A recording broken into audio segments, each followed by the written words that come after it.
Behind the glamorous Camelot image lay secrets that would shock the American public for decades, from a first lady who negotiated a 170-clause marriage contract and corresponded secretly with an Irish priest for 14 years, to a president who secretly recorded 265 hours of private conversations and concealed life-threatening illnesses with carefully worded denials. JFK's famous tan was actually a symptom of a deadly disease, while Jackie refused to wash blood-stained clothing to make a devastating political statement. Here are 15 weird facts you didn't know about JFK and Jackie's private life. Fact 1.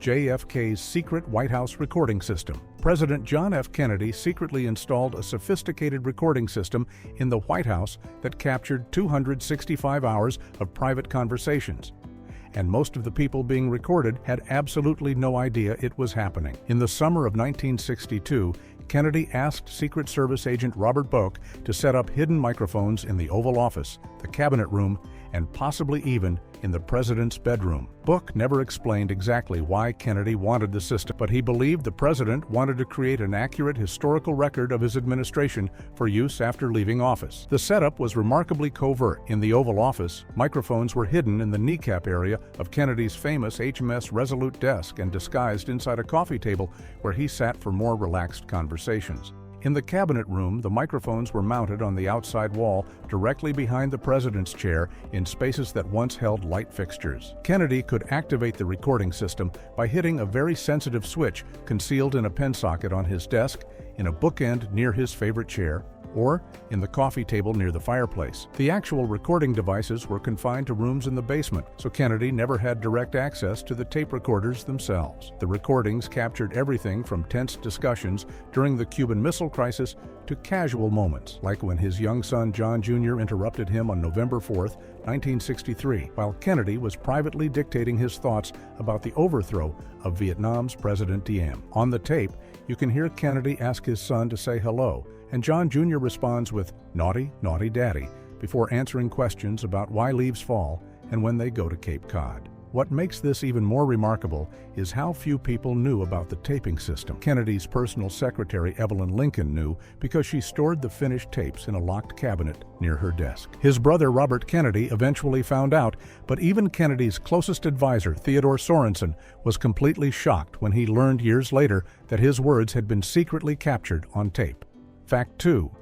Jackie's 14-year secret correspondence. For 14 years, from 1950 to 1964, Jacqueline Kennedy poured her deepest fears, frustrations, and heartbreak into nearly 30 letters written to a man she had met only twice in her life. The recipient was Father Joseph Leonard, an Irish priest she first encountered during a visit to Ireland in 1950 when she was just 21 years old. She saw him again 5 years later when she traveled to Dublin with then-Senator John F. Kennedy, and after that, Father Leonard said Mass in memory of JFK following the assassination in 1963. Despite their extremely limited face-to-face contact, Jackie opened up to this priest in ways she never did with anyone else, creating what she described as a safe space to express feelings she couldn't share with friends or family. In these handwritten letters, spanning more than 130 pages on personal stationery, White House letterhead, and even her father-in-law Joseph Kennedy's stationery, Jackie revealed the private struggles behind her public image. Before her wedding to John Kennedy, she confessed her fears that he might be like her own father, writing that he loves the chase and is bored with the conquest, and once married, needs proof he's still attractive, so flirts with other women and resents you. She discussed the stockbroker she nearly married before JFK, and as her marriage progressed, she wrote candidly about her husband's constant infidelities and her own conflicted feelings about political ambition. In one particularly revealing passage, she admitted feeling like Macbeth, dazzled by visions of a glittering world of crowned heads and men of destiny, rather than being just a sad little housewife, yet acknowledged that glamour from the outside could be a hell when you're lonely inside it. After the assassination, Jackie's letters to Father Leonard became even more raw and emotional. She wrote that the tragedy had made her bitter against God and confessed, "I feel more cruelly every day what I have lost. I always would have rather lost my life than lost Jack." The letters often ended with X's and O's, which she explained to Leonard meant hugs and kisses. Jackie herself recognized the therapeutic value of this correspondence, telling the priest, It's so good in a way to write all this down and get it off your chest, because I never do really talk about it with anyone. Fact 3. JFK's tan was a disease. When President John F. Kennedy appeared on television or in photographs, Americans saw a young, vigorous leader with a healthy-looking suntan that seemed to radiate vitality and outdoor athleticism. But that famous bronze glow that made him look so fit and energetic was actually a telltale symptom of a serious medical condition that he was desperately trying to hide from the American public. Kennedy's skin color wasn't the result of sailing off Cape Cod or playing touch football with his family. It was hyperpigmentation caused by Addison's disease, a life-threatening disorder where the adrenal glands fail to produce essential hormones like cortisol and aldosterone. Kennedy was officially diagnosed with Addison's disease in 1947 while visiting England when he was just 30 years old. A British doctor who examined him told one of Kennedy's friends that the young politician probably didn't have a year to live. At that time in medical history, Addison's disease was often a death sentence, but new treatments involving implanted hormone pellets and later cortisone allowed Kennedy to manage the condition, though he would require daily medication for the rest of his life. The disease causes extreme fatigue, muscle weakness, weight loss, low blood pressure, and that distinctive darkening of the skin that doctors recognized immediately, but the public mistook for a healthy tan. During the 1960 presidential campaign, Kennedy's political opponents raised questions about whether he had Addison's disease, which could have destroyed his chances of winning the White House. In response, Kennedy's brother Robert issued a carefully worded statement claiming that John Kennedy does not now, nor has he ever had an ailment described classically as Addison's disease, which is a tuberculous destruction of the adrenal gland. This statement was technically true because Kennedy's Addison's disease wasn't caused by tuberculosis. It had an autoimmune origin, but the wording was deliberately misleading, designed to make people think he didn't have Addison's disease at all when he absolutely did. The deception worked, and Kennedy's opponents dropped the issue, allowing him to maintain the illusion of perfect health all the way to the presidency. Fact 4. The Soviet space dog puppy. In 1961, at the height of the Cold War, Soviet Premier Nikita Khrushchev sent an unusual diplomatic gift to the Kennedy family, a fluffy white puppy named Pushinka, which means fluffy in Russian. This wasn't just any puppy, though, because Pushinka's mother was Strelka, one of the first dogs to travel into space and return alive aboard the Soviet spacecraft Korabl Sputnik 2 in August of 1960. The puppy arrived at the White House after Jackie Kennedy had been seated next to Khrushchev at a state dinner in Vienna, where she apparently asked about Strelka and her puppies. And a few months later, one of those puppies showed up at the White House as a gift for Caroline Kennedy, complete with a passport identifying her as a non-breed and listing her famous space-traveling mother. However, because this was the height of Cold War tensions, American intelligence officials weren't about to let a gift from the Soviet leader waltz into the White House without serious scrutiny. Before Pushinka could settle into her new home with the Kennedy family, she was taken to Walter Reed Army Medical Center, where the Central Intelligence Agency put her through an extensive security examination that sounds more like something from a spy thriller than a veterinary checkup. The CIA X-rayed the puppy, screened her with a magnetometer to detect any metal objects, and inspected her with sonogram equipment, all because they were genuinely concerned that the Soviets might have implanted hidden listening devices, microphones, bombs, or even dangerous germs inside the adorable puppy. After passing her security clearance and being declared free of any subversive devices, Pushinka was finally allowed to join the Kennedy family, where she quickly became a favorite and even won the heart of another Kennedy dog, a Welsh Terrier named Charlie. The two dogs eventually had a litter of puppies together, which President Kennedy jokingly called Pupniks, a play on the word Sputnik. The White House received 5,000 requests from members of the public asking for one of Pushinka's puppies, and two of them, named Butterfly and Streaker, were given away to children in the Midwest. Fact 5. Jackie spoke 4 languages fluently. While most Americans knew Jackie Kennedy as the elegant First Lady who brought style and sophistication to the White House, what many didn't realize was that she possessed an extraordinary linguistic talent that became a powerful political weapon for her husband's campaigns. Jackie was completely fluent in 4 languages: English, French, Spanish, and Italian. And she could not only speak them conversationally, but could also write in all 4 with remarkable skill. Her mastery of French began in childhood, as she came from a wealthy family that emphasized education and culture, and she spent her junior year of college in 1949 living with a French-speaking host family in Paris as part of a study abroad program where students had to pledge to speak only French at all times.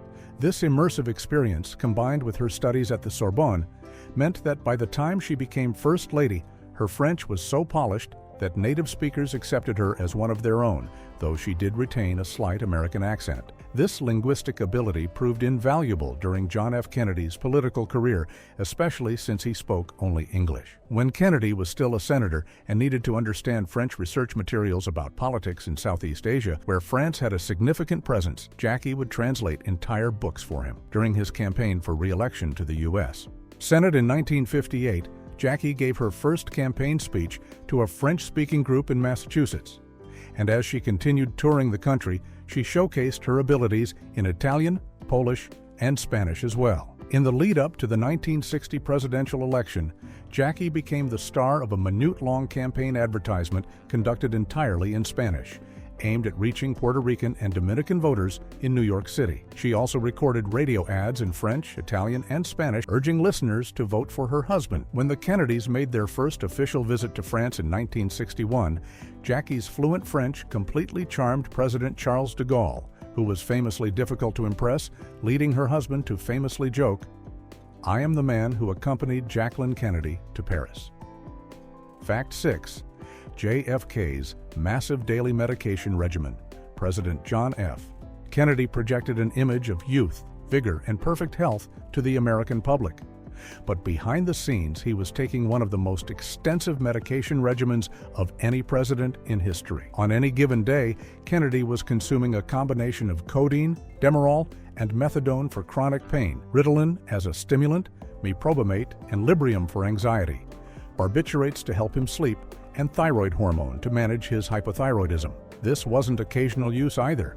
These were daily medications that he relied on just to function in his role as president. The most striking detail came from medical records that were kept sealed for decades. Before major public appearances like news conferences or important speeches, Kennedy would receive up to 7 or 8 injections of Procaine directly into his back in the same sitting. Procaine is a local anesthetic, and the fact that he needed that many injections just to stand at a podium and address the nation reveals just how severe his pain really was.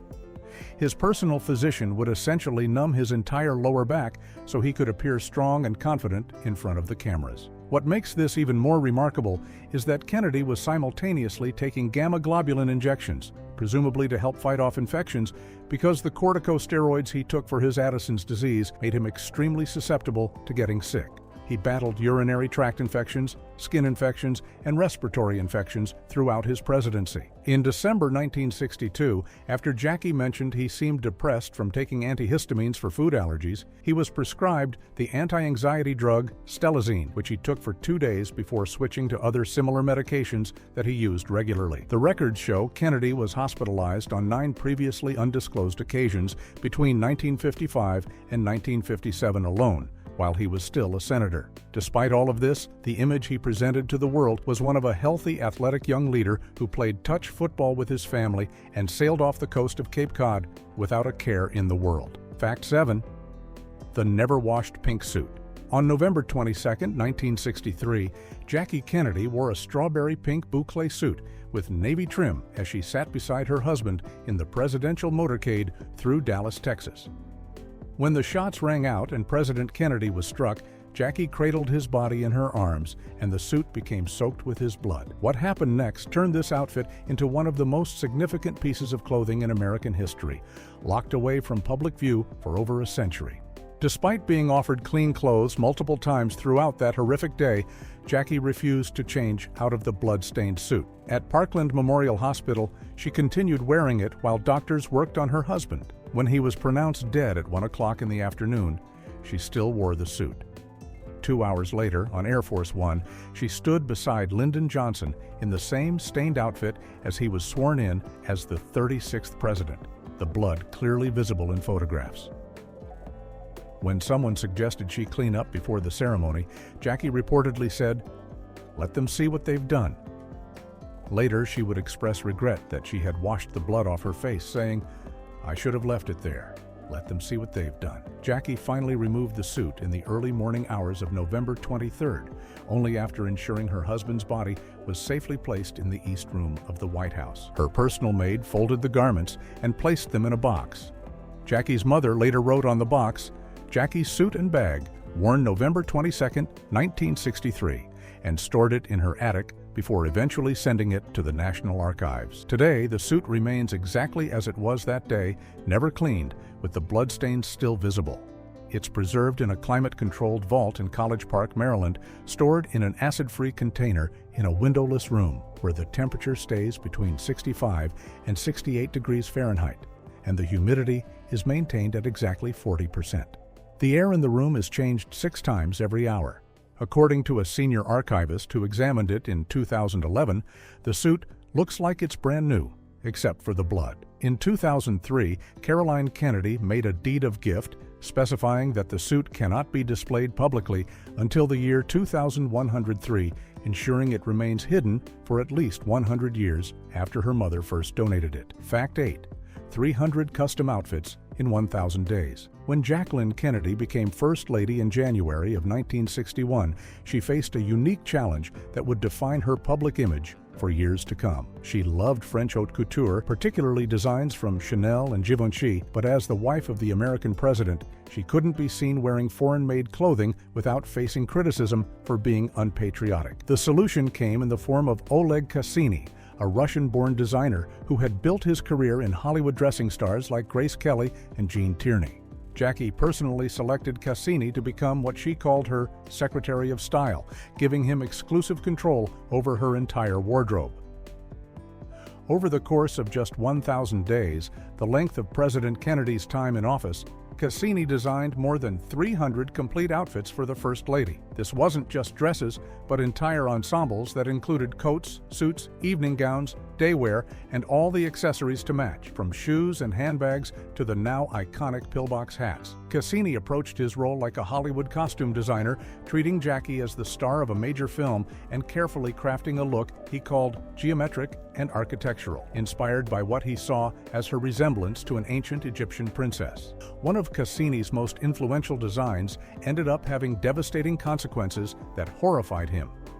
He suggested Jackie wear a leopard fur coat, even though leopard had been out of fashion for years. She agreed, and when photographs of the First Lady wearing the coat appeared in newspapers and magazines, it sparked an immediate fashion craze. Women across America and around the world suddenly wanted leopard fur, and the demand was catastrophic for the leopard population. During the 1960s, approximately 250,000 leopards were killed to meet the fashion industry's demand. When Cassini learned how many animals had died because of the trend he started, he was so disturbed that he began producing fake fur as an alternative, becoming an early advocate for what he called evolutionary furs, made from man-made materials instead of real animal pelts. Fact 9. White House became a zoo. The Kennedy White House wasn't just home to a young president and First Lady, it was practically a menagerie that would have made any zoo jealous. Between 1961 and 1963, the Kennedy children accumulated such an astonishing collection of animals that the White House eventually had to issue a formal request asking the public to please stop sending more pets. Caroline Kennedy's most famous companion was her pony Macaroni, a gift from Vice President Lyndon Johnson, though she also had another pony named Tex. John Jr. got his own pony too, an Irish wolfhound puppy named Leprechaun, with a tiny saddle engraved with his initials, though the young boy was allergic to horsehair, just like his father. The ponies could regularly be seen on the White House lawn, with Caroline sometimes riding Macaroni right up to the Oval Office windows while her father worked inside. The dog situation was equally extravagant. There was Charlie, a Welsh Terrier who loved to paddle in the water when JFK went swimming, and Pushinka, the Soviet space dog's daughter. When Pushinka and Charlie had puppies together, President Kennedy jokingly nicknamed them Pupniks, a play on the Soviet satellite Sputnik. The White House received 5,000 requests from Americans asking for one of Pushinka's puppies. There were also dogs named Shannon, Wolf, Clipper, and 4 Pupniks: Butterfly, Streaker, White Tips, and Blackie. But the collection didn't stop there. John Jr. had two parakeets named Bluebell and Maybell living in his nursery. The family kept hamsters named Debbie and Billy. A magician from Pittsburgh sent them a white rabbit named Zazza, who could allegedly play the first 5 bars of The Star-Spangled Banner on a toy trumpet. Jackie even wanted ducks on the White House grounds, and photographs show them swimming in the South Lawn fountain until Charlie the dog chased them so relentlessly they had to be rehomed. There was also Tom Kitten, a gray cat that Caroline loved but couldn't keep around much because President Kennedy was severely allergic to cat hair. The cat ended up living with Jackie's secretary in Alexandria, Virginia, instead. A canary named Robin even received a formal burial on the White House grounds when it died in 1962. Fact 10. Jackie's $1 million payoff negotiation.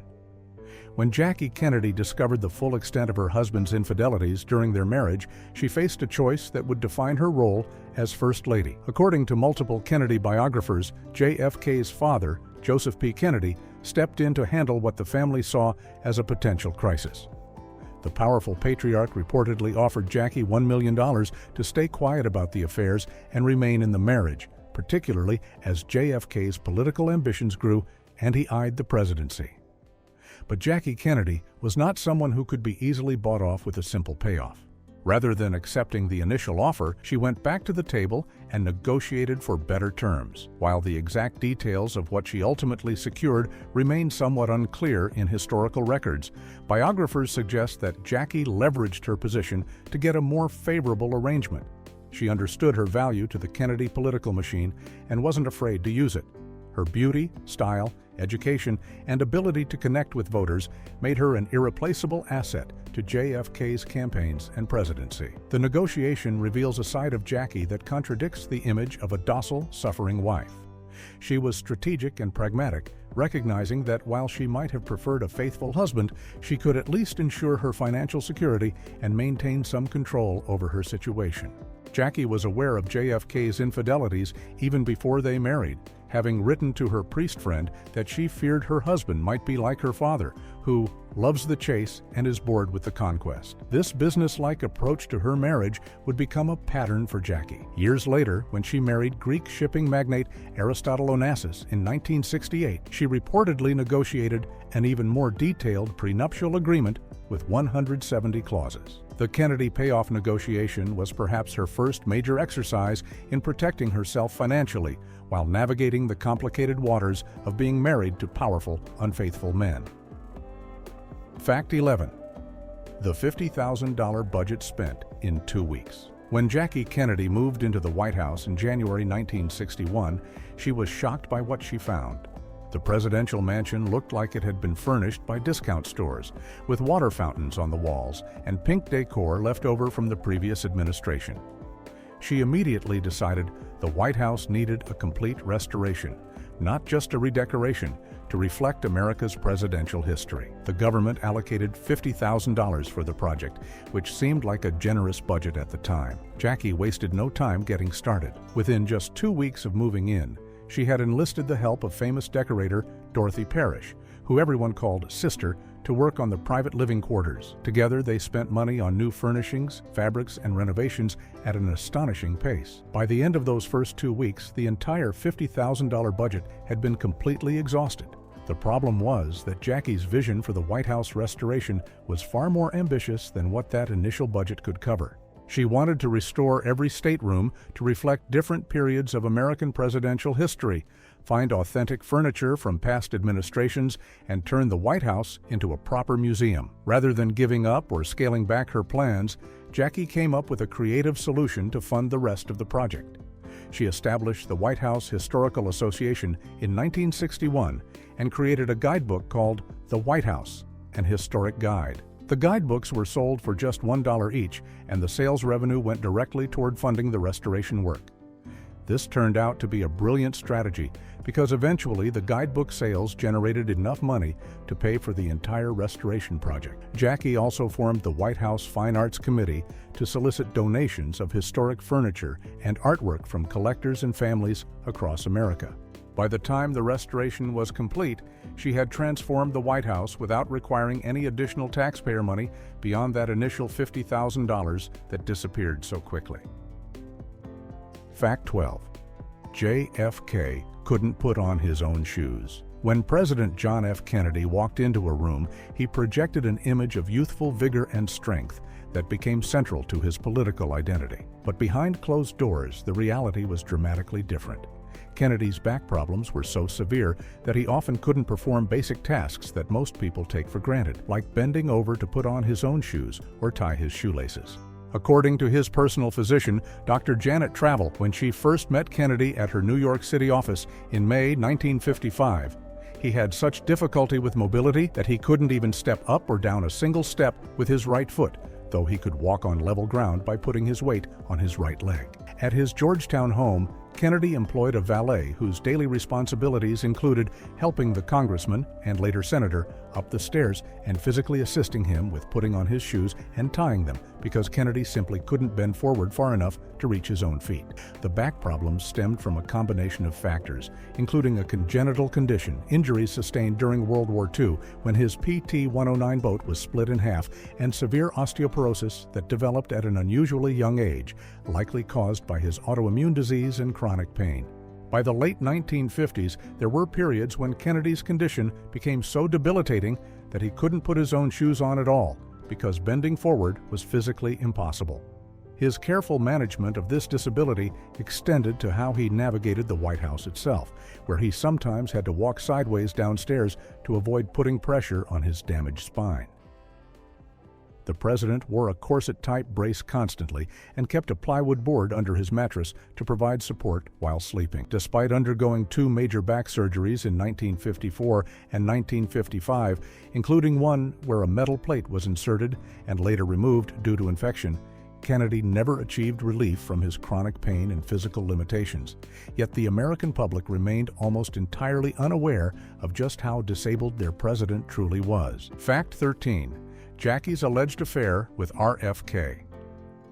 According to author Maureen Callahan's book, Ask Not the Kennedys and the Women They Destroyed, published in 2024, Jackie Kennedy began a years-long affair with her brother-in-law, Robert F. Kennedy, after President Kennedy's assassination in November of 1963.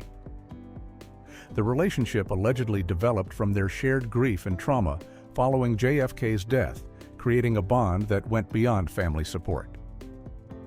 Robert Kennedy, who served as Attorney General during his brother's presidency, had always been close to Jackie, but the nature of their relationship reportedly changed dramatically after the assassination. Callahan's research suggests that both Jackie and Bobby were dealing with profound loss and found comfort in each other during this devastating period. The affair allegedly continued for several years, while Bobby remained married to Ethel Kennedy, his wife of nearly 2 decades, who would eventually bear him 11 children. The relationship reportedly ended when Robert Kennedy announced his campaign for the presidency in 1968.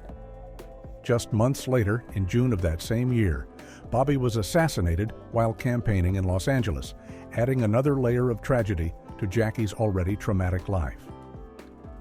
Within months of Bobby's death, Jackie made the surprising decision to marry Greek shipping magnate Aristotle Onassis in October of 1968, a union that shocked the American public and the Kennedy family alike.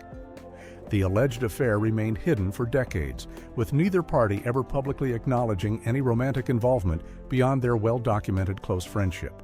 Recent biographers have pieced together the story through interviews with people close to the Kennedy family and previously unreleased personal correspondence.